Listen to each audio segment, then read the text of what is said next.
We received a very rare Japanese Godzilla movie poster from 1954 from a longtime client of ours, Max, who is the owner of Japan Poster Shop. His biggest concern is saving the blue handwriting along the bottom section of the poster, which we discover was done using super water-soluble paint. The catch? All of our processes are water-based.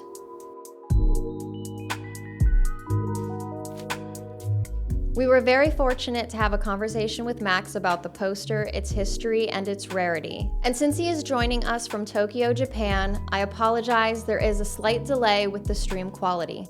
はい、藤原健一と申します。よろしくお願いします。ジャパンポスターショップの社長です。はい、よろしくお願いします。Okay. Knowing that we need to save the handwriting, we perform several tests to determine the best treatment method. By applying a fixative over the handwriting, we are able to stabilize the paint enough to safely wash the paper. Not wanting to take any risks, and given the rarity of this poster, we opt to use our suction table for cleaning, as opposed to using our slanted washing tables. Using a suction table is a great alternative when we are concerned about pigment stability. By pulling water down through the paper, as opposed to pushing the water across the surface, we will reduce the risk of having the pigment bleed. It also allows us to target specific areas of the poster that might require more cleaning, such as spot bleaching stains or discoloration, and avoid other areas that might present a risk, such as the handwriting. This process can be very tedious and time-consuming. Since the poster is gradually exposed to water, it can take more time for the paper fibers to relax and flatten. Water-activated tape along the bottom of the poster is removed very carefully using a modified palette knife. A bleaching agent is added to treat stains and acid discoloration. Acid will break down the chemical compounds in paper over time, causing it to become brittle and turn yellow and brown. Removing acidity will not only help slow down the natural aging process, it will also make the pigments in the poster appear brighter. I mean, in regards to Godzilla itself, the film first was shown in the cinemas in Japan in 1954, which is less than a decade after World War II ended, quite abruptly with the dropping of the nuclear weapons on Hiroshima and Nagasaki. And Godzilla, in less than a decade after that incident, used the premise of a sort of nuclear accident leading to the creation of this monster that then goes on and sort of attacks, mainland Japan. Yeah. So, the audience of Japanese people, or 100 million of them at the time, would have had the memories of what happened less than a decade before in their minds. And, that's what I think makes this film quite unique, as opposed to any of the other Godzilla films that came after it. This poster in particular, when Godzilla was first made, no one anticipated that it would still be being made as a series right now. Right. Not just in Japan, but they're making films independently in the US as well. It's one of the longest running movie series ever. So in 1954, they didn't know that was going to happen. No one could have anticipated that. So it had a relatively conservative marketing budget. Not that many movie posters would have been made as compared to later films in the series. So that Right. adds to its rarity. There's two versions of the poster for the first film in a B2 format. Okay. Both of them we've had restored with you, by the way. Yeah. The one that we're talking about at the moment is, I would say, the much rarer version because of the fact that it is a Chihoban style, and Chiho in Japanese means like the countryside, so not central. So this is a variant produced for smaller cinemas outside of Tokyo and the big cities.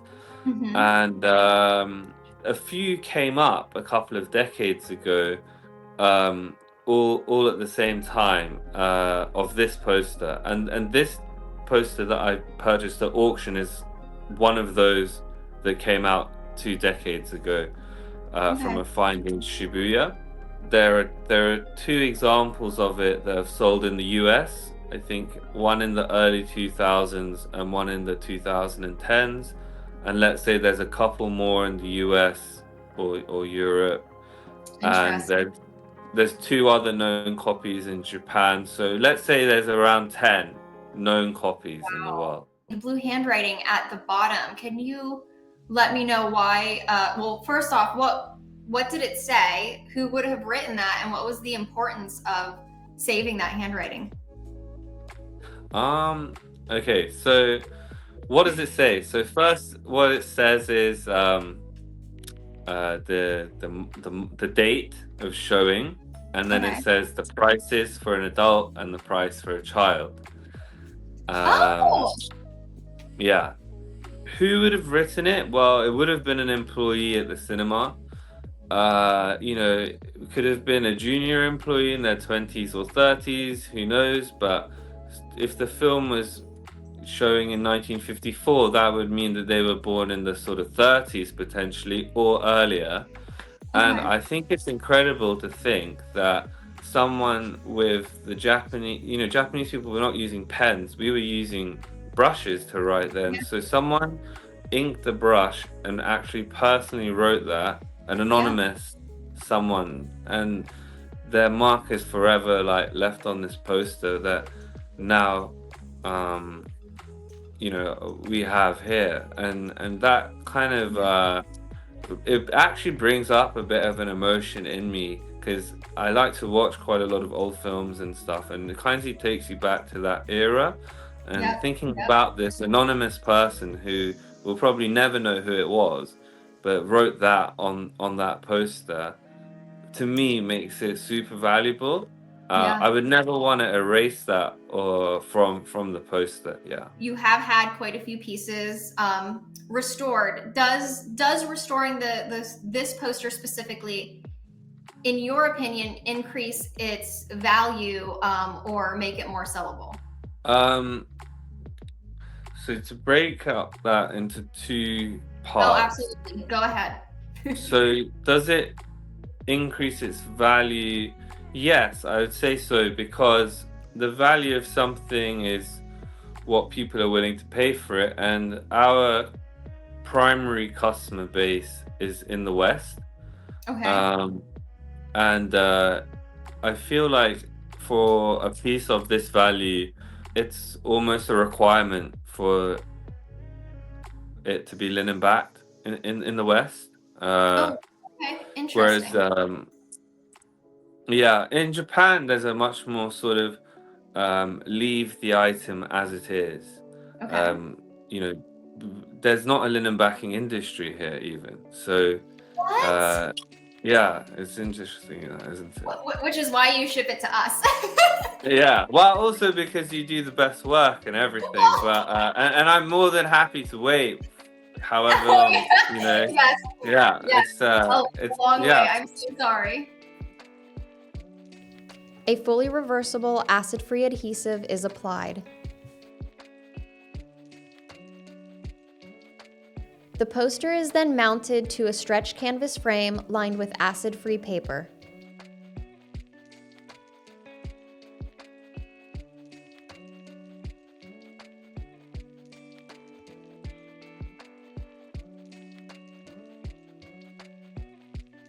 The poster air dries for several days and then it is prepped for restoration.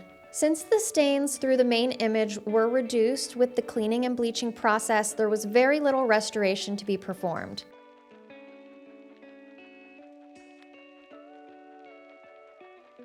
Some minor missing pigment was filled in using various mediums, including colored pencils, watercolor, and gouache.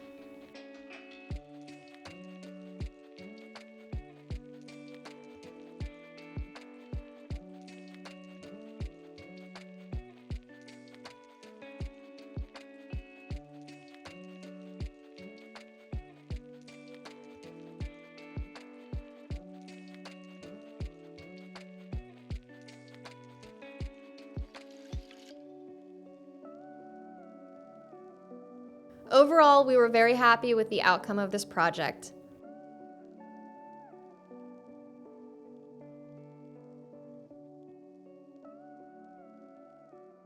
A huge thank you to Max at Japan Poster Shop for sharing the history about this piece. If you're in the market for an original vintage poster, definitely check out Japan Poster Shop's website. We will leave a link in the description of this video. And as always, thank you so much for watching. Be sure to like and subscribe if you enjoyed this video. If you're a fan of classic sci-fi, then check out this video where we linen back and restore a French Grand the day the Earth stood still.